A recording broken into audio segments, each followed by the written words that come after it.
ઘણીવાર બુટલેગરની દારૂની હેરાફેરી માટેની સ્ટાઇલથી પોલીસ પણ શોક થઈ જતી હોય છે અને આ વખતે ન તો કોઈ ગાડી પકડાઈ છે ન તો કોઈ વ્યક્તિ, પણ આ વખતે એક અશ્વ એટલે કે એક ઘોડો પકડાયો છે।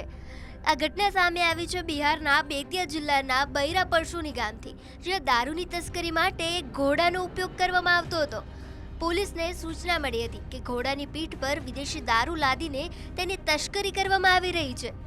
27 तारीख के अर्ली इन द मॉर्निंग में कुछ शराब तस्कर घोड़ा को लेकर गंडक दियारा के क्षेत्र से निकलने वाले, उस सूचना के सत्यापन के क्रम में हम लोग वहाँ पर अपनी टीम के साथ छापेमारी किए तो एक घोड़ा बरामद हुआ और लगभग 49.95 लीटर विदेशी शराब बरामद हुआ और दियारा क्षेत्र होने के कारण शराब तस्कर फरार हो गया, लेकिन उसको हम लोग चिन्हित कर लिए हैं। गिरफ्तारी करना अभी शेष है।